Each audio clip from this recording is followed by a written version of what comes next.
इस अभ्यास का पहला प्रश्न है, निम्नलिखित व्यंजकों में पदों की संख्या बताइए। यहाँ पे व्यंजक दिए गए हैं, 4 व्यंजक हैं और हमें चारों व्यंजक में पदों की संख्या बताना है। तो पदों की संख्या को हम कैसे बताएंगे? किसी भी व्यंजक में हम देखेंगे कि कहाँ पे प्लस या माइनस का चिन्ह है। प्लस या माइनस का चिन्ह जो होता है व्यंजक में पदों को अलग करता है। अब जैसे यहाँ देखिए, यहाँ पे इसके बीच में कहीं भी प्लस या माइनस का चिन्ह नहीं है, तो इसका मतलब इसमें सिर्फ एक पद है, इस व्यंजक में एक पद है, तो यहाँ पे लिखेंगे एक पद है। यहाँ दूसरे वाले में देखिए, यहाँ पे प्लस का चिन्ह है, तो ये जो प्लस का चिन्ह है इसको दो भागों में बांट रहा है, तो ये x एक पद है और प्लस y दूसरा पद है, तो इसमें दो पद हैं। पदों की संख्या बतानी थी सिर्फ। यहाँ देखिए, यहाँ 3 पद हैं, एक ये दूसरा है और ये तीसरा है, तो 3। और यहाँ पे देखिए, यहाँ पे 2 पद हैं। अब आइए अगला प्रश्न देखते हैं। प्रश्न है, निम्नलिखित व्यंजकों की डिग्री और उनके पदों की डिग्री बताइए। यहाँ पे जो व्यंजक दिए गए हैं, 2 प्रश्न यहाँ पे हमने उतार लिए हैं, 2 प्रश्न बाद में हल करेंगे। यहाँ पे कह रहा है इन व्यंजकों की डिग्री बताइए और इनके पदों की डिग्री बताइए, यानी उनकी घात को बताना है। तो इसमें कितने पद हैं, सबसे पहले उसे उतारते हैं। इसमें 3 पद हैं, 1 2 और 3, तो एक्स स्क्वायर एक पद है और दूसरा है 2y और तीसरा है 3। अब एक्स स्क्वायर की घात, इसकी घात क्या है? इसकी घात 2 है, तो यहां पे लिखेंगे 2। यहां 2y है, इसकी घात,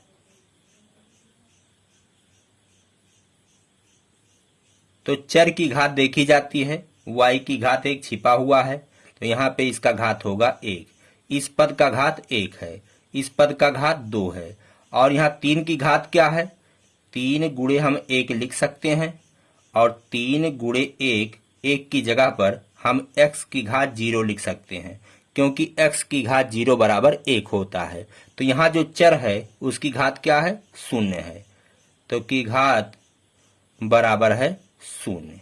अब इस व्यंजक की घात क्या होगी? ये तो निकाले गए हैं इनके पदों की घात। अब इस व्यंजक की घात क्या होगी? तो व्यंजक की घात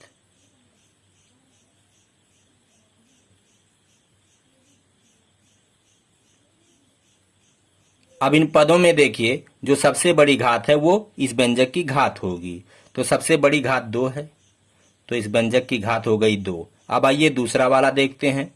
सबसे पहले इनके पदों को हम लिखेंगे, तो 3x³ और दूसरा है 4x² y। अब इसकी घात, यहां चर क्या है? चर x है, तो इसकी घात कितनी है? 3 है, तो इस पद की घात होगी 3। यहां पे देखिए, यहां इसकी घात क्या होगी? यहां पे चर 2 तरह के हैं, एक x है दूसरा y है, तो इसका 2 और इसका 1 छिपा हुआ है, तो 2 और 1 मिलकर के कितना हो गया? 3 हो गया, तो इसकी घात, इस पद की घात बराबर हो गया 3। अब इस व्यंजक की घात क्या होगी? तो व्यंजक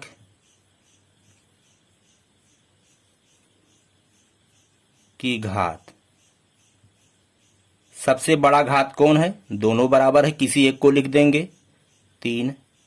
अब आइए जो तीसरा और चौथा है उसे हल करते हैं। तीसरा है, सबसे पहले इसके पदों को लिखेंगे, 5x⁴ की घात, घात लिखिए या डिग्री लिखिए, तो इसमें जो चर है x है, x की घात क्या है? 4, तो हो गया 4। इस पद 7xy², इसकी घात, इस पद की घात क्या होगी? इसमें 2 तरह के चर हैं, x और y, तो y का घात 2 है और इसका 1 छिपा हुआ है, तो 2 और 1 मिलकर के 3 हो गए। इसका देखिए 2x, 2x की घात, तो इसमें चर x है, x की घात 1 छिपी हुई है, तो इसका घात होगा 1 और 3। इस पद की घात, तो हम गुणे 1 कर लेंगे और एक की जगह पर x की घात 0 लिख दें या y की घात 0 लिख दें तो इसका घात क्या होगा? 0 होगा। इस तरह से इस व्यंजक का घात क्या होगा? व्यंजक की घात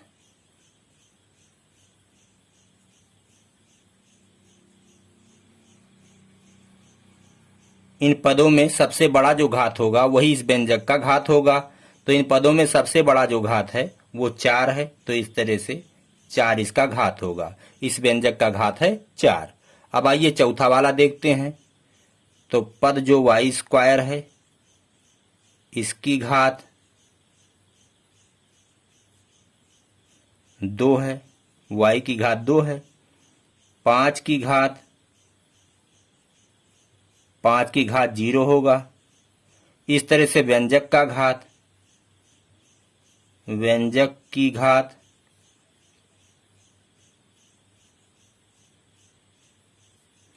सबसे बड़ा कौन है? 2 है, तो व्यंजक की घात 2 होगा। अब आइए अगला प्रश्न देखते हैं। दूसरा प्रश्न है, निम्नांकित में सत्य कथन बताइए। यहाँ पे 4 कथन दिए गए हैं और चारों कथन में कोई एक कथन सत्य है, आपको बताना है। जैसे पहला देखिए, 5x² yz द्विपद व्यंजक है। इसमें कितने पद हैं? इसमें सिर्फ एक पद है, तो यह एक पदीय व्यंजक है। जिसमें 2 पद होते हैं वो द्विपदीय, जिसमें 3 पद होते हैं वो त्रिपदीय व्यंजक होता है। तो कह रहा है कि यह है द्विपदीय व्यंजक है, तो ये तो गलत है, असत्य है। अब इसको देखिए दूसरे वाले को, x² - 8x + 10 द्विपद व्यंजक है, तो इसमें तो 3 पद हैं, तो ये भी गलत है। ये देखिए 2x² + 7xy द्विपद व्यंजक है, तो ये तो सही है। देखिए इसमें 2 पद हैं, तो ये द्विपदीय व्यंजक है, तो सही है, ये वाला कथन सत्य है। हमें सत्य कथन को छांटना था। अब इसको भी देख लेते हैं। ax² + bx - c द्विपद व्यंजक है, तो ये भी असत्य है। तो इसमें इन चारों में कौन सत्य है? ये तीसरा वाला सत्य है, ये द्विपद व्यंजक है। अब आइए अगला प्रश्न देखते हैं। तीसरा प्रश्न है, निम्नांकित में एक पदीय, द्विपदीय एवं त्रिपदीय व्यंजक बताइए। यहाँ पे व्यंजक दिए गए हैं, इसमें हमें बताना है कि कौन एक पदीय है, कौन द्विपदीय है और कौन त्रिपदीय है। तो जिस व्यंजक में एक पद हो एक पदीय, जिस व्यंजक में 2 पद हो द्विपदीय और जिस व्यंजक में 3 पद हो उसे त्रिपदीय व्यंजक कहते हैं। अब व्यंजक में हम पदों को कैसे जान पाएंगे? प्लस या माइनस का जो चिन्ह होता है वो व्यंजक में पदों को अलग करता है। जैसे यहाँ पे देखिए प्लस का चिन्ह लगा हुआ है पहले वाले में, तो इधर एक पद और ये वाला दूसरा पद, तो इसमें पद कितने हैं? 2 हैं, तो ये द्विपदीय व्यंजक, द्विपदीय।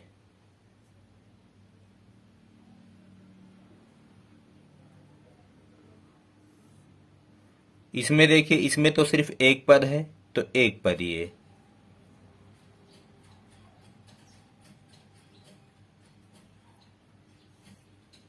इसमें देखिए इसमें 3 पद हैं, ये और ये और ये, तो ये त्रिपदीय है।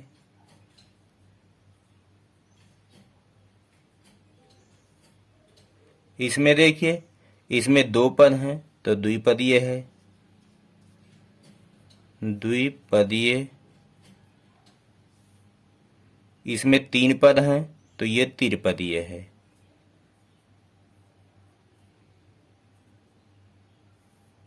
अब आइए अगला प्रश्न देखते हैं।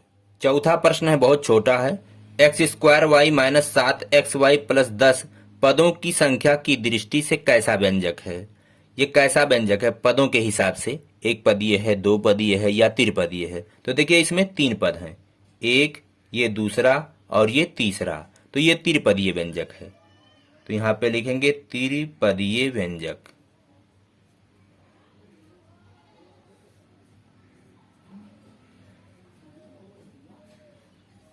अब आइए अगला प्रश्न देखते हैं। पांचवा प्रश्न है, नसरीन के पास 3x आम है, उसने 2y आम अपनी बहन एबीना को दे दिया, ज्ञात कीजिए। पहला, नसरीन के पास कितने आम शेष रहे। दूसरा, शेष आमों की संख्या में कितने पद हैं। तीसरा, पदों की संख्या की दृष्टि से इसे किस प्रकार का व्यंजक कहेंगे। तो चलिए सबसे पहले हम इस प्रश्न से कुछ उतारते हैं। नसरीन के पास,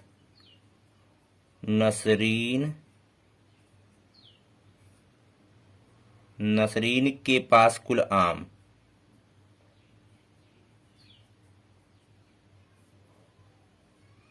कुल आम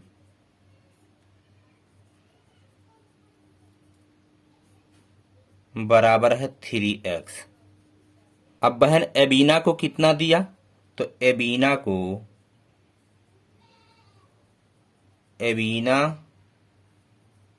को दिया आम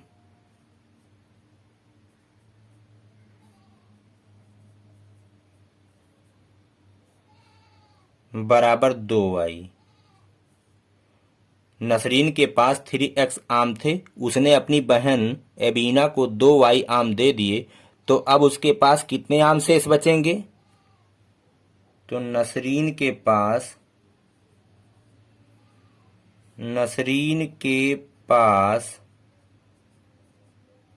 शेष आम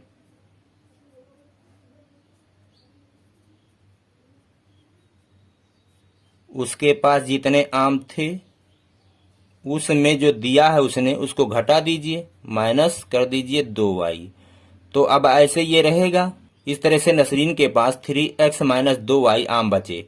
अब इन सभी प्रश्नों का आप उत्तर दीजिए। नसरीन के पास कितने आम शेष रहे, तो इतना 3x माइनस 2y। दूसरा प्रश्न है शेष आमों की संख्या में कितने पद हैं। यहाँ पे देखिए शेष जो आम है इसमें कितने पद हैं, एक पद और ये दूसरा पद है, तो 2 पद हैं। तीसरा प्रश्न है पदों की संख्या की दृष्टि से इसे किस प्रकार का व्यंजक कहेंगे, एक पदीय है, 2 पदीय है या त्रिपदीय है। तो जिसमें 2 पद हैं उसे द्विपदीय व्यंजक कहते हैं। तो इसे कौन सा व्यंजक कहेंगे, 2 पदीय, द्विपदीय। ये द्विपदीय व्यंजक है। इसी प्रकार से यह अभ्यास समाप्त होता है। हम मिलेंगे आपसे अगले वीडियो में। कहते हैं जय हिंद, जय भारत।